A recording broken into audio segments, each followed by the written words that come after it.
करंजीचं perfect असं सारणाची recipe हवी आहे का? तर ही रेसिपी खास तुमच्यासाठी अगदी परफेक्ट अशी.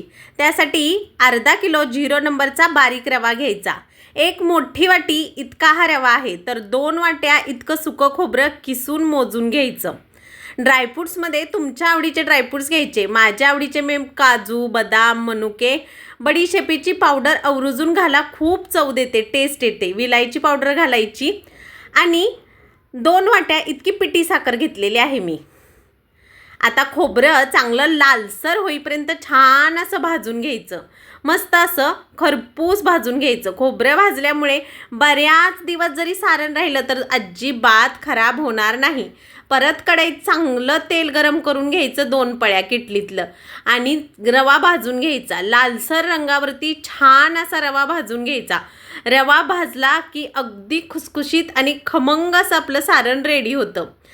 10 ते 12 मिनटात अगदी रवा मस्त असा भाजला जातो.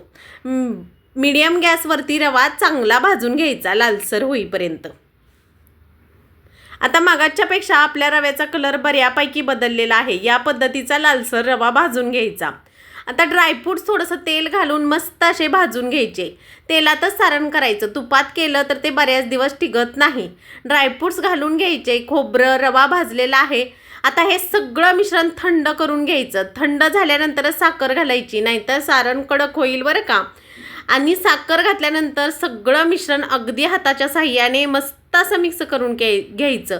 झालं की खुसखुशीत करंजीचं खुसखुशीत सारण.